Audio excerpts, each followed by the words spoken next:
Hello friends, आज हम लोग डिफरेंशियल कैलकुलस का एक नया चैप्टर शुरू करने जा रहे हैं, टेंजेंट एंड नॉर्मल। ठीक है। अभी टेंजेंट एंड नॉर्मल शुरू करने से पहले टेंजेंट होता क्या है ये पहले हमको जानना पड़ेगा। ठीक है। टेंजेंट किसी एक कार्व का, अगर मान लीजिए y equal to F X, आपको कोई कार्व दिया हुआ है, ये कार्व का अभी टेंजेंट क्या है। टेंजेंट क्या है जानने के लिए, किसी एक कार्व का कोई भी एक पॉइंट, मान लीजिए ये एक पॉइंट P है, ये पॉइंट में टेंजेंट क्या है। Tangent at any point of the curve is the straight line which touches that point.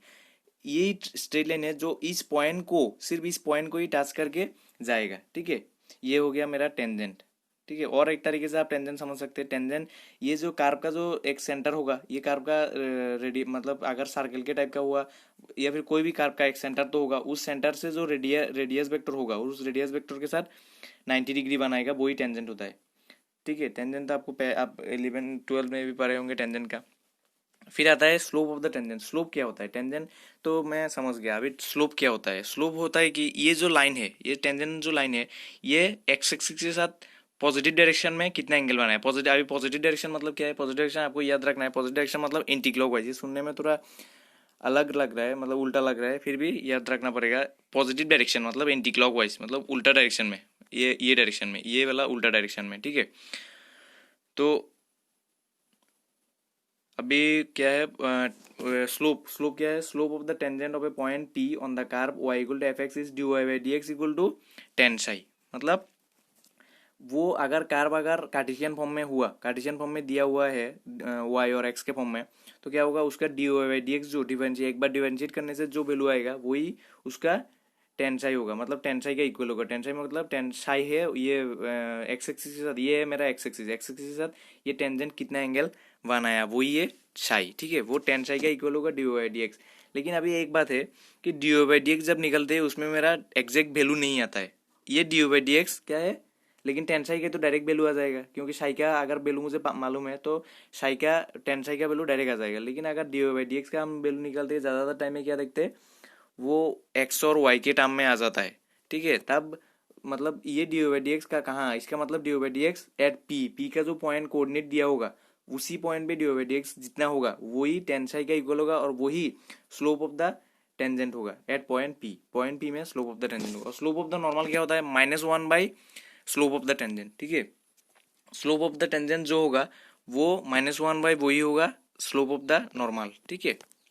अभी क्या होता है, equation of the tangent at P X one Y one. कोई भी एक, मान लीजिए कोई भी एक पॉइंट दिया हुआ है, कोई भी कार्व में एक पॉइंट मुझे दिया हुआ है P X one Y one, तो उस पॉइंट में उस कार्व का उस पॉइंट में मेरा इक्वेशन ऑफ द टेंजेंट क्या होगा, ये थोड़ा आपको याद रखना पड़ेगा। Y minus Y one equal to D Y by D X at P. ये पी नीचे जो सफिक्स में लिखा हुआ है, इसका मतलब होता है D Y by D X कहाँ पे, उसी पी कोऑर्डिनेट पे, जो एक्स वन वाई वन जो कोऑर्डिनेट दिया हुआ है उसी पॉइंट पे D Y by D X निकलना है। उसके बाद X one minus X one. ठीक है। मतलब y minus Y one equal to D Y by D X at P into X minus X one. ये है मेरा equation of the tangent at P.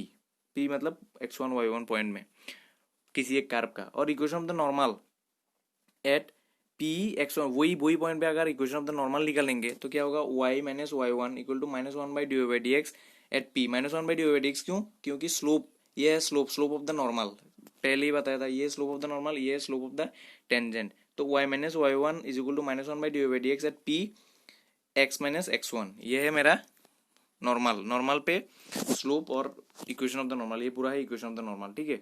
फिर आता है एक एग्जांपल देखने से आपको और अच्छे से समझ में आएगा। एक एग्जांपल क्या कहा है, find the equation of the tangent. किसी एक टेंजेंट का इक्वेशन और नॉर्मल का भी, एंड नॉर्मल, ये मैं बाद में लिखा था, थोड़ा भूल गया था। Find the equation of the tangent and normal to the curve. Curve क्या है, कार्व दिया हुआ है y equal to -5x² plus 6x plus 7 at the point half and 35/4। ये जो पॉइंट एट द पॉइंट दिया हुआ है ये है मेरा वो p x1 y1 जो पॉइंट गिवन था, उसी पॉइंट पे मुझे equation of the tangent and equation of the normal निकालने को बोला है। ठीक है। ये पॉइंट पे निकालना है। अभी देखिए डी बाई डी एक्स पहले मैं निकालूंगा, इसका डी बाई डी एक्स तो आपको करना आता ही होगा। ठीक है। डी बाई डी एक्स कर लेंगे। डी बाई डी एक्स करने के बाद D by D X at half and 35/4, इसी पॉइंट पे मुझे डी बाई डी एक्स, इसका ही मैं बात पहले बोला था, D by D x x के टर्म में आएगा, लेकिन मैं एक्स के टर्म में बिठाने से नहीं होगा। ठीक है। मुझे किस पॉइंट पे कहा, उसी पॉइंट पे डी बाई डी एक्स को निकालना है। डी बाई डी एक्स निकालने के बाद इस पॉइंट पे फिर से डी बाई डी एक्स निकालना पड़ेगा। डी बाई डी एक्स तो ये आया, फिर ये पॉइंट पे क्या होगा, ये पॉइंट पे क्या होगा मुझे देखना पड़ेगा। मतलब क्या है, एक्स का वैल्यू हाफ और वाई का वैल्यू 35/4 रखने से डी बाई डी एक्स का वैल्यू क्या आता है। डी बाई डी एक्स में अभी वाई मेरा टर्म है ही नहीं, इसलिए एक्स का वैल्यू बेटा दूंगा 10 इंटू एक्स के जगह में हाफ प्लस 6 हो जाएगा +1। ठीक है, ये मेरा डी बाई डी एक्स आ गया, मतलब स्लोप ऑफ द टेंजेंट आ गया। उसके बाद इक्वेशन ऑफ द टेंजेंट क्या होगा, y माइनस वाई वन था, तो अभी वाई वन क्या है मेरा 35/4। ठीक है, वाई वन क्या है 35/4, वाई माइनस वाई वन और into D by D X equal to D by D X into X minus X one. D by D X तो मेरा 1 आया, 1 into X minus X one क्या है half. ठीक है, ये जो गिवन पॉइंट है वही है x1 y1, ये हो गया। और नॉर्मल नॉर्मल का इक्वेशन क्या था, y माइनस वाई वन, वही y माइनस क्या है 35/4 is equal to -1 by D by D X. D by D X 1 है, मतलब -1/1 इंटू एक्स माइनस हाफ। ठीक है, ये हो गया मेरा equation of the tangent and equation of the normal हो गया। अगर मेरा आवाज़ आपको बहुत जल्दी लग रहा है तो आप थोड़ा पीछे जाके भी फिर बैक करके देख सकते हैं, अगर ज़्यादा फास्ट हो रहा है तो। ठीक है, फिर आता है मेरा angle of intersection between two carbs. दो कार्ब के बीच में एंगल ऑफ इंटरसेक्शन क्या होता है। ये जो ये एक कार्ब हुआ, ये एक कार्ब और ये एक कार्ब हुआ मेरा। ठीक है, ये दोनों कार्ब के बीच में एंगल ऑफ इंटरसेक्शन क्या है, मतलब जो जो एंगल में ये दोनों कार्ब एक दूसरे को काट किया वो एंगल कितना है, वो निकालने के लिए क्या करेंगे, पहले हम ये एंगल होता है दोनों कार्ब का, पहले हम टेंजेंट निकालेंगे। दोनों कार्ब का टेंजेंट जो होगा, वो टेंजेंट के बीच में जो एंगल होगा वही उस दोनों कार्ब का बीच का एंगल होगा। मतलब angle between the two curves वही angle between the tangents of the two curves ही होता है। ठीक है, अब देखिए, लेट हम मान लेते हैं कि पहले ही बताया था, अब मान लीजिए ये जो कार्ब है इसका टेंजेंट है ये और एक्स एक्सिस के साथ साई 2 एंगल बना रहा है, और ये जो कार्ब है ये एक्स एक्सिस के साथ साई 1 एंगल बना रहा है। मतलब टेन साई 1 इक्वल टू क्या होगा, इसका स्लोप होगा, और इसका slope tan psi 2 equal to होगा, टेन साई 2 इक्वल टू इसका स्लोप होगा। तो मैं मान लिया m1 equal to tan Sai 1 मतलब इसका स्लोप, और m2 equal to tan psi 2 मतलब इसका स्लोप। ठीक है, दोनों का स्लोप मान लिया। अभी फिगर से हम क्या देख सकते हैं, ये एक ट्राइंगल है, देखिए ये यहाँ से यहाँ तक एक ट्राइंगल है। ठीक है, तो फिगर से हम क्या देखते हैं, ट्राइंगल का एक प्रॉपर्टी है एक्सटीरियर एंगल सम प्रॉपर्टी, आपको याद होगा, जूनियर क्लासेस में पढ़े होंगे। ठीक है, कोई भी एक्सटीरियर एंगल का, कोई भी एक ट्राइंगल का एक्सटीरियर एंगल का सम इंटीरियर दो ऑपोजिट दो इंटीरियर एंगल का सम का इक्वल होता है। ठीक है, तो क्या होगा, फिगर से हम क्या देख सकते हैं, psi 2 plus phi equal to psi 1। ये दोनों इंटीरियर ऑपोजिट एंगल्स है, और ये एक्सटीरियर एंगल है, exterior angle equal to interior दो ऑपोजिट एंगल का सम। ठीक है, phi 2 plus psi 2 equal to psi 1, ये है मेरा मिल गया। मुझे क्या निकालना है फाई, इसलिए फाई इक्वल टू क्या है साई 1 माइनस साई 2। अभी हम दोनों साइड में 10 अगर लगा देंगे, 10 phi equal to 10 psi 1 minus psi 2 लिख सकते हैं। उसके बाद 10 a माइनस बी का फॉर्मूला लगा देंगे, 10 a माइनस 10 b by 1 plus 10 a 10 b। ठीक है, तो क्या हुआ, 10 साई 1 मैं पहले ही लिखा था, 10 साई 1 क्या है मेरा m1, 10 साई 2 क्या है m2, 1 plus 10 psi 1 10 Sai 2 m1 m2, ये आ गया मेरा। मतलब phi equal to 10 phi equal to ये आया, मतलब फाई इक्वल टू क्या आया, 10 inverse m1 minus m2 by 1 plus m1 m2, यही मेरा एंगल है। ये फाई मेरा एंगल निकालने को था, ये फाई इक्वल टू क्या हुआ, मतलब क्या आया, 10 phi 10 inverse of m1 m2 m1 minus m2 by 1 plus m1 m2।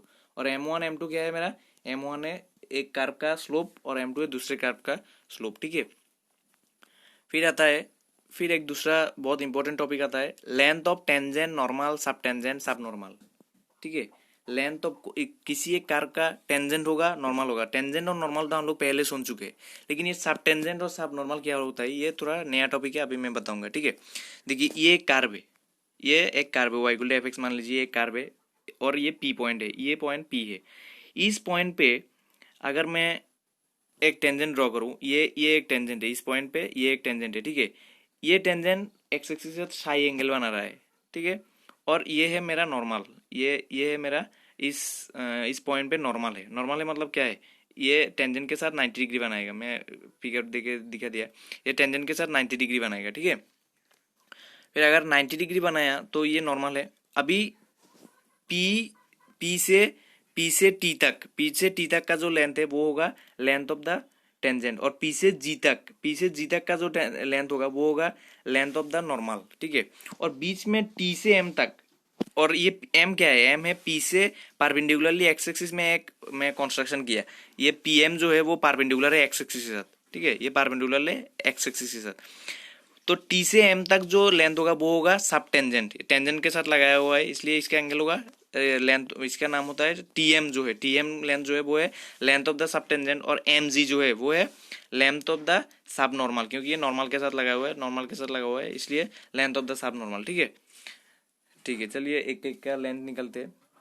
पहले हम क्या जानते हैं, D O by D X equal to tan psi, क्योंकि ये डी ओ बाई डी पहले ही बोला था, D O by D x क्या होता है, स्लोप ऑफ द टेंजेंट, और स्लोप ऑफ द टेंजेंट फिर इक्वल टू क्या होता है, टेन साई, मतलब tan tan of angle between the angle made by the tangent with the X axis. ठीक है, अभी देखिए टेंजेंट मतलब क्या, tangent P T, P T equal to क्या होगा, एम पी कोसेक साई। कैसे हुआ, अभी देखिए एम पी का वैल्यू मुझे मालूम है वाई, क्योंकि पॉइंट पी का कोऑर्डिनेट तो मुझे दिया होगा x1 y1 और एक्स वाई जो भी हो कोऑर्डिनेट दिया हुआ होगा। तो p का कोऑर्डिनेट अगर एक्स वाई हुआ तो ये पी एम क्या होगा, y होगा, एक्स एक्सिस की तरफ जितना डिस्टेंस होगा वही तो y होगा, ये y मुझे मालूम है। ठीक है, तो एम पी अगर मालूम है और पी टी मुझे निकलना है तो ट्रिगोनोमेट्रिक रेशियो का मुझे इस्तेमाल करना है। ठीक है, देखिए ट्रिगोनोमेट्रिक रेशियो कैसे इस्तेमाल किया, ये ट्राइंगल में पी टी एम जो ट्राइंगल है वो ट्राइंगल में अगर मैं कोसेक साई लगाया, कोसेक साई इक्वल टू क्या होगा, कोसेक साई, हाँ हाइपोटेनियस बाई परपेंडिकुलर, तो हाइपोटेनियस क्या होगा, P T by M P, तो एम पी को अगर क्रॉस मल्टीप्लिकेशन करके लेके गया P T equal to M P cosec psi. ठीक है, तो क्या होगा, एम पी तो क्या है मेरा वाई है, वाई और कोसेक साई इक्वल टू क्या लिख सकते हैं, one plus cot square Sai.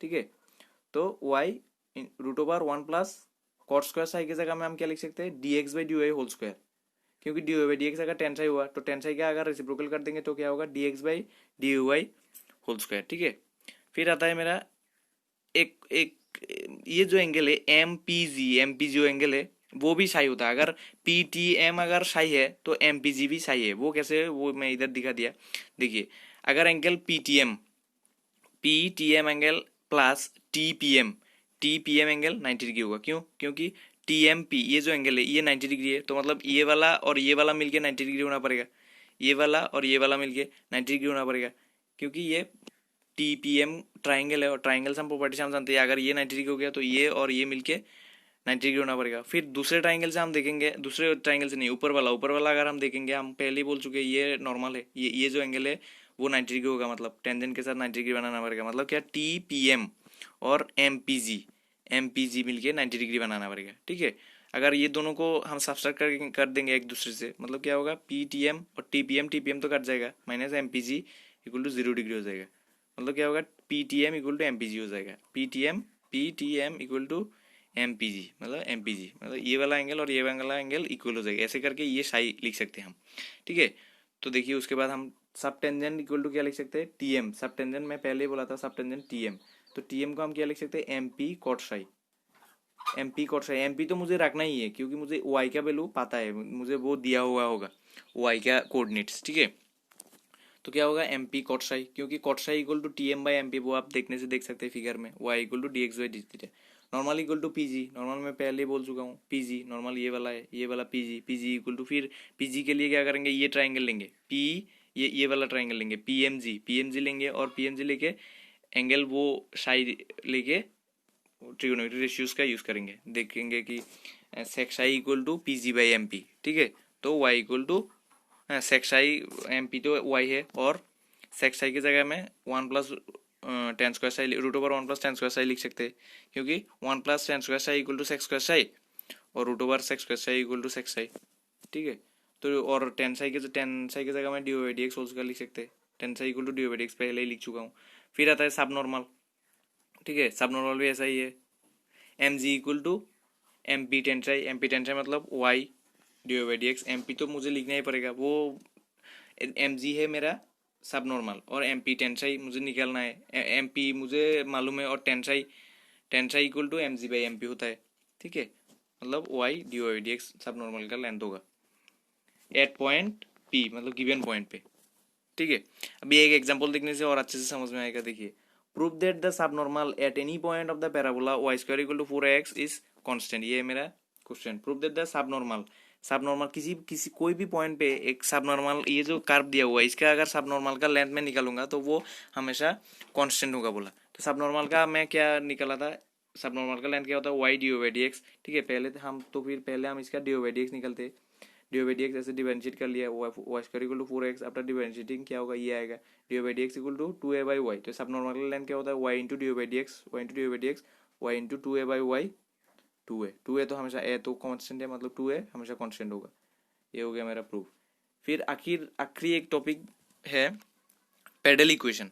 Pedal equation एक बहुत ही इंपॉर्टेंट टॉपिक है ये चैप्टर का, टेंजेंट एंड नॉर्मल चैप्टर का। पेडल इक्वेशन, देखिए पेडल इक्वेशन होता क्या है। मान लीजिए पेडल इक्वेशन क्या है, ये एक कर्व है, मान लीजिए ये एक कर्व है y इक्वल टू fx, ये एक कर्व है और ये गिवन पॉइंट है x1 y1। तो मेरा ये कोऑर्डिनेट्स है और ये टेंजेंट है, ये टेंजेंट t है, ये वाला जो लाइन है वो टेंजेंट t है एट पॉइंट x1 y1। ठीक है, अभी पेडल इक्वेशन क्या होता है, जो पॉइंट पे मैं टेंजेंट निकालूंगा उसी पॉइंट पे ओरिजिन से उस पॉइंट का जो डिस्टेंस है, मतलब रेडियस वेक्टर, ये तो रेडियस है, ओरिजिन से उस पॉइंट का डिस्टेंस मतलब रेडियस, और वो उस पॉइंट का जो टेंजेंट है उसके साथ ओरिजिन का जो ओरिजिन वो 90 डिग्री जहाँ पे बनाएगा, ये वाला जो लाइन, मतलब टेंजेंट के साथ 90 डिग्री बनाना पड़ेगा, और ये है उस पॉइंट का रेडियस वेक्टर। ये दोनों का जो पी और आर का जो रेशियो मतलब रिलेशन है, वही है मेरा पेडल इक्वेशन। देखिए लिखा हुआ है a relation between the distance r of any point on the curve, मतलब आर कोई भी एक पॉइंट पे, कोई भी एक गिवन पॉइंट पे डिस्टेंस आर और from the origin and the length of the perpendicular p from the origin to the tangent at that point is called the pedal equation. मतलब उसी पॉइंट का जो टेंजेंट है उसके साथ ओरिजिन से जो लाइन परपेंडिकुलर बना रहा है उसका लेंथ और रेडियस वेक्टर का लेंथ जो एक रिलेशन देगा वही पेडल इक्वेशन होता है। वो जो रिलेशन देगा, जो इक्वेशन देगा, वही मेरा पेडल इक्वेशन होता है। ठीक है, अभी देखिए इस पॉइंट पे इक्वेशन ऑफ द टेंजेंट क्या होगा मेरा, वाई x1 y1, ये पॉइंट पे ये जो ये टेंजेंट में ड्रॉ किया इसका इक्वेशन क्या होगा, y minus y1 D by D x, मतलब f' x माइनस x1, ये तो मैं पहले से ही जानता हूँ। इसको अगर मैं सबको एक्स साइड लेके इस सबको ये साइड में लेके जाऊंगा तो क्या होगा, x f' minus y plus y1 minus f' x1। ठीक है, तो length of the perpendicular from 0 to this tangent क्या होगा, ये टेंजेंट पे लेंथ ऑफ द परपेंडिकुलर क्या होगा, ये तो टेंजेंट का इक्वेशन है। तो टेंजेंट का इक्वेशन अगर है तो लेंथ ऑफ द परपेंडिकुलर क्या होगा, y माइनस, ये लेंथ ऑफ द परपेंडिकुलर का फॉर्मूला आपको मालूम होगा, जिस पॉइंट पे निकलना है उसी पॉइंट को इधर पे बिठा के जो बाकी रहेगा वो ऊपर में, और डिवाइड बाई एक्स का कोफिशिएंट का स्क्वायर और वाई का कोफिशिएंट का स्क्वायर। ठीक है, एक्स का कोफिशिएंट इधर है f' स्क्वायर और वाई का कोफिशिएंट -1 का स्क्वायर मतलब 1, और ऊपर में होगा 0 इधर बिठाने के बाद, मतलब एक्स और एक्स के जगह में 0, वाई के जगह में 0 बिठाने के बाद जो बाकी रहेगा, मतलब ये तो पूरा 0 हो जाएगा और इतना बाकी रहेगा, ये ऊपर में आएगा। ठीक है, और एक इक्वेशन हम जानते हैं, अगर रेडियस वेक्टर अगर मुझे मालूम है तो X square plus Y square equal to क्या होगा, आर स्क्वायर होगा। X square plus Y square equal to R square होगा। तो ये दोनों, ये एक इक्वेशन और ये एक इक्वेशन, दोनों में से मुझे x1 और y1 को एलिमिनेट करना पड़ेगा। Now eliminate x1 and y1 to get the pedal equation of any curve. देखिए ये दोनों में से x1 और y1 का अगर मैं निकाल दूंगा तो बचेगा क्या, सिर्फ r और p, मतलब r और p के बीच में रिलेशन रह जाएगा। लास्ट में एक एग्जाम्पल देके मैं खत्म करता हूँ इधर वीडियो। देखिए show that the pedal equation of, ये दो कर्व दिया हुआ है, ये एक ही कर्व का इक्वेशन है, एक ही कर्व का मतलब पोलर फॉर्म है। ठीक है, पोलर फॉर्म नहीं, मतलब ऐसे ही कार्ब का दो पॉइंट दिया हुआ है, ये दो पॉइंट कार्ब का दो पॉइंट दिया हुआ है। ठीक है, तो इसका पेडल इक्वेशन मुझे ये है, ये शो करना पड़ेगा, ये शो करना पड़ेगा कि ये दो कार्ब का जो पेडल इक्वेशन है वो यही है। तो देखिए X equal to A cos cube theta एक कार्ब दिया हुआ है और Y equal to A sine cube theta एक कार्ब दिया हुआ है। तो D x by D theta ये सब आप वीडियो पॉज करके देख सकते हैं। D x by D theta ये तो और दिखाने का जरूरत नहीं है, आपको आता ही है। D Y by D theta 3a sine square theta cos square theta. तो d Y by D x क्या होगा, d Y by D theta by D x by D theta, तो क्या होगा -tan थीटा। ठीक है, equation of the tangent at any given point क्या होगा, तो equation of the tangent at the given point मतलब ये जो पॉइंट दिया हुआ है x equal to A cos cube theta y equal to A sine cube theta, ये पॉइंट पे इक्वेशन ऑफ द टेंजेंट क्या होगा, y माइनस y1 मतलब ये जो दिया हुआ है, -tan थीटा मतलब D by D X into X minus x1 मतलब ये जो पॉइंट जो दिया हुआ है, इसको हम अगर एक साइड में सबको एक साइड में लेके लिखेंगे तो y प्लस ये वाला इस साइड में ले आया, ये वाला को मैं इस साइड में लेके आया। ठीक है, सब एक साइड में लेके जब लिखेंगे तो परपेंडिकुलर डिस्टेंस क्या होगा, ओरिजिन से मतलब इसी, ये तो इक्वेशन ऑफ द टेंजेंट है, और इक्वेशन ऑफ द टेंजेंट पे एक्स और वाई की जगह में 0 बिठाएंगे, बाकी जो है वो ऊपर में लिखेंगे, और नीचे एक्स का कोफिशिएंट का स्क्वायर प्लस वाई का कोफिशिएंट का स्क्वायर हो, यही होता है formula of the length of the perpendicular from the origin, ठीक है। तो ये दोनों में एक्स का वैल्यू और वाई का वैल्यू जीरो बिठाने से ये तो पूरा जीरो हो जाएगा, बाकी रह जाएगा ये मैं ऊपर में लिखूंगा, नीचे एक्स का कोफिशिएंट का स्क्वायर, एक्स का कोफिशिएंट का स्क्वायर मतलब 10 स्क्वायर प्लस वाई का कोफिशिएंट का स्क्वायर मतलब 1 का स्क्वायर, ठीक है।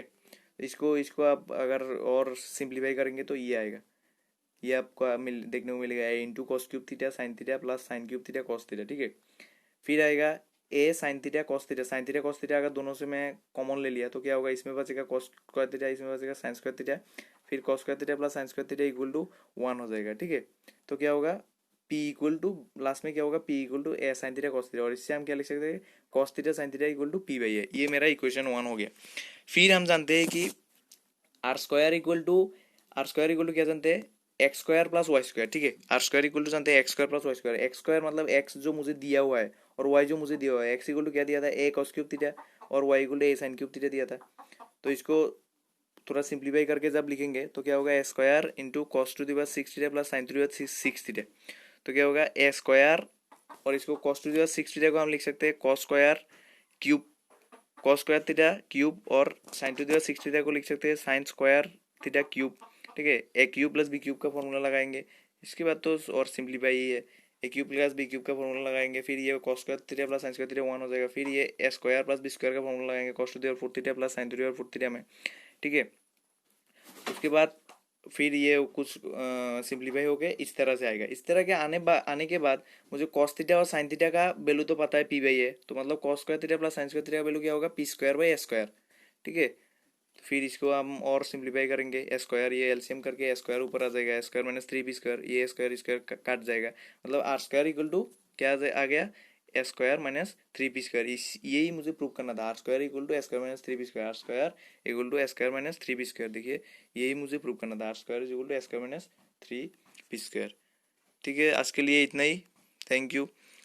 और अगर मेरा वीडियो पसंद आया है तो ज़रूर लाइक और सब्सक्राइब जरूर कर दीजिएगा।